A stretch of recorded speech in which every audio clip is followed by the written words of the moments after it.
Tüm takipçilerime kucak dolusu sevgi ve selamlar olsun. Evet sevgili dostlar, çok pratik ve çok lezzetli bir tarifle geldim. Kesinlikle vazgeçemeyeceğiniz bir tarif. Emin olun çok da pratik, kolaylıkla yapabileceksiniz. Evet, şimdi bu enfes tarifimizin yapım aşamalarına buyurun birlikte geçelim. Evet, hamurumuzu oluştururken 3 tane yumurtamızı tabağımıza aldık. Yarım su bardağı şekerimizi de dahil ettik. İyice çırpalım. Şeker eriyinceye kadar çırpıyoruz arkadaşlar.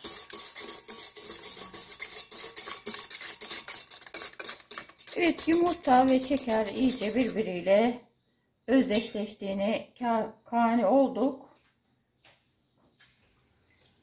Evet, şimdi 1,5 su bardağı süt dahil ediyorum. 1 çay kaşığı kuru maya dahil ediyorum. 3 çorba kaşığı da sıvı yağ dahil ediyorum.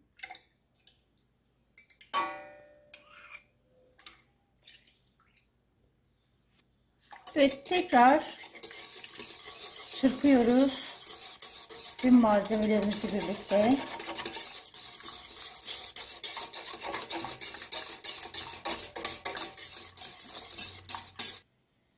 Ve unumuzu dahil ediyoruz arkadaşlar.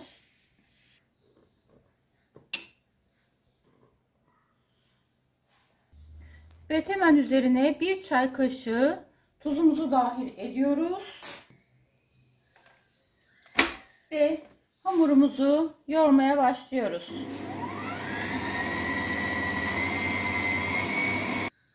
Evet, hamurumuzu güzelce oluşturduk. Şimdi ayrı bir tabağa ya da hamur yoğurduğunuz tabağı da olabilir. Şöyle 1 çorba kaşığı sıvı yağ alıyorum. Bu yağla her tarafını, tabağımın her tarafını yağlıyorum arkadaşlar. Bu arada ben 6 su bardağı un kullandım. Evet, iyice yağladım. Evet, hamurumu tabağıma aldım.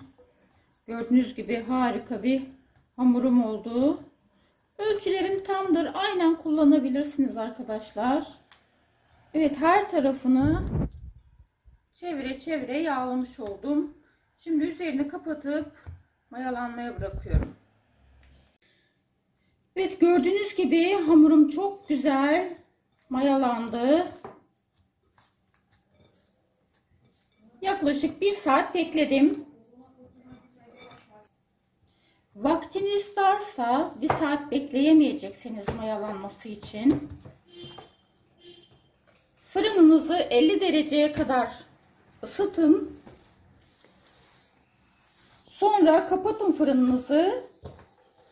Koyun hamuru 10 dakikada mayalanmıştır. Evet, şimdi hamurumuzu parçalara böleceğiz.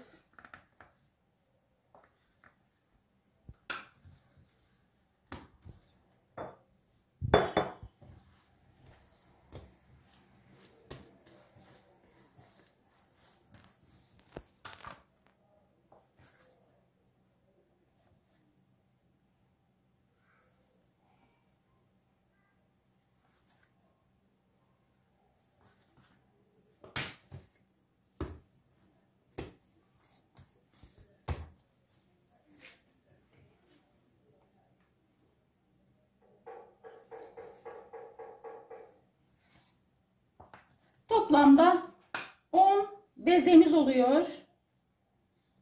İrili ufaklı olabilir, denkleştirebiliriz. Hiç sorun değil.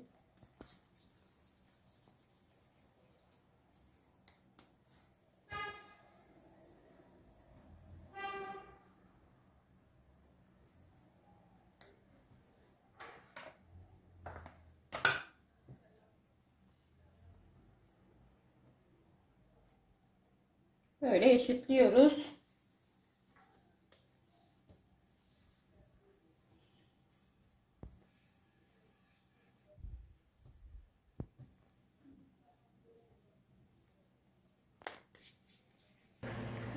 Evet, 10 eşit beze yaptık arkadaşlar. Şimdi bezelerimizi açmaya başlıyoruz. Altına üstüne un alarak bezemizi açmaya başladık. Yuvarlıyoruz.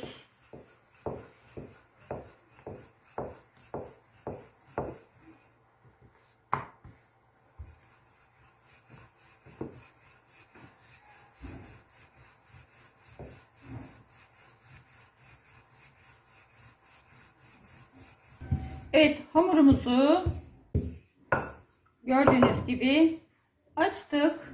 İnceliğini görüyorsunuz. Evet. Evet, ikinci bezemizi de açmaya başladık. Açıp kenara aldık arkadaşlar.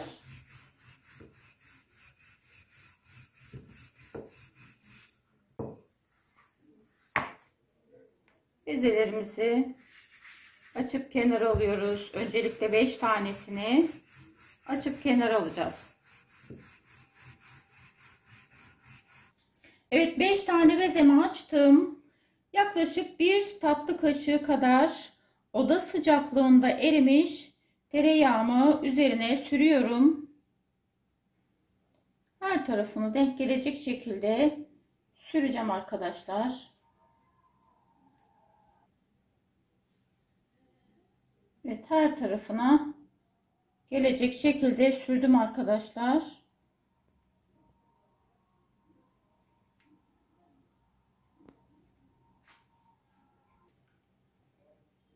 Ve toz şeker 1 çay kaşığı, her kata 1 çay kaşığı toz şeker dahil ediyorum. Evet, 1 çay kaşığı şekerimi döktükten sonra 1 çay kaşığı da haşhaş taneleri serpiştiriyorum her yerine.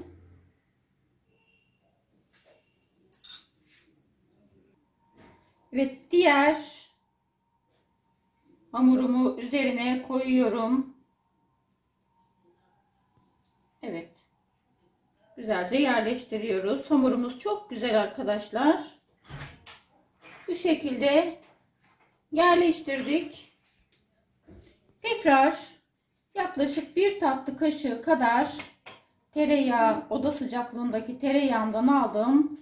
Üzerine sürüyorum. Her kata aynı işlemi uyguluyoruz. Evet, her tarafa iyice sürdük arkadaşlar. Şimdi ilk katta olduğu gibi 1 çay kaşığı toz şekerimi üzerine serpiyorum.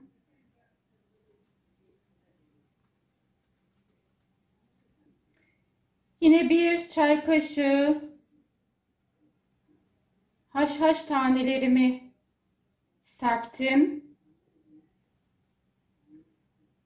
Yine diğer hamurumu üzerine getirdim.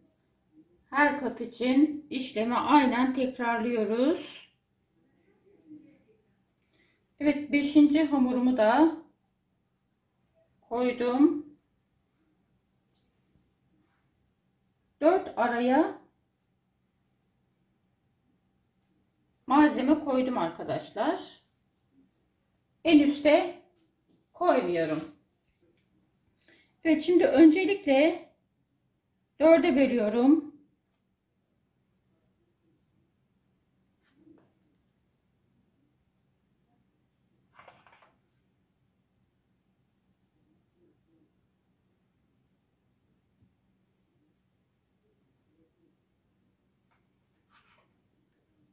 Ve tekrar onları da her birini 2'ye bölüyorum. Toplamda 8 parçaya bölmüş oluyorum arkadaşlar.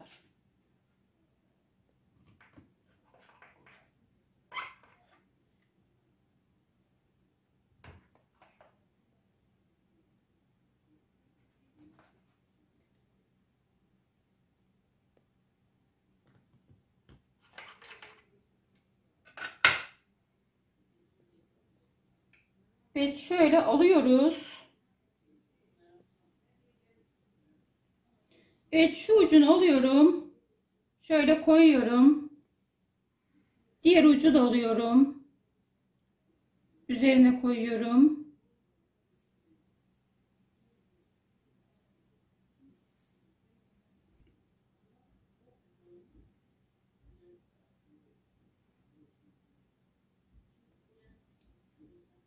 Şöyle altına getiriyorum.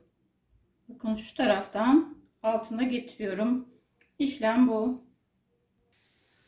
Evet, şimdi üzerini kapatıp mayalanmaya bırakıyoruz. Evet, tepsi mayası geldi. Bir yumurta sarısı, bir çorba kaşığı da süt dahil ettim.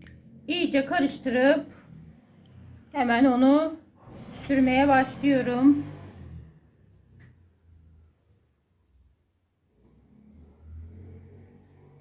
Evet, her tarafına bu karışımdan sürüyorum. Bu arada da fırınımı 180 dereceye ayarladım arkadaşlar.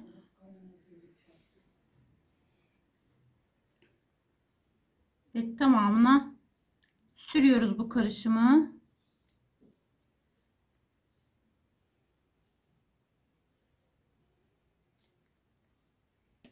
Evet, şimdi önceden ısıtılmış 180 derecelik fırında pişirmeye götürüyorum. Ve gördüğünüz gibi harika oldu arkadaşlar. Enfes pişti. Biraz şurada yapışmış. Gördüğünüz gibi altını görün istedim. Harika bir yiyecek, tatlı yiyecek. Kruvasan gibi bir tatlı arkadaşlar. Çok daha kolay, çok daha pratik. Evet, yapacak yiyecek olanlara sağlıklı afiyet olsun. Keyfiniz hep yerinde olsun. Bizi izlemeye devam edin. Yeni tariflerimizden haberiniz olsun.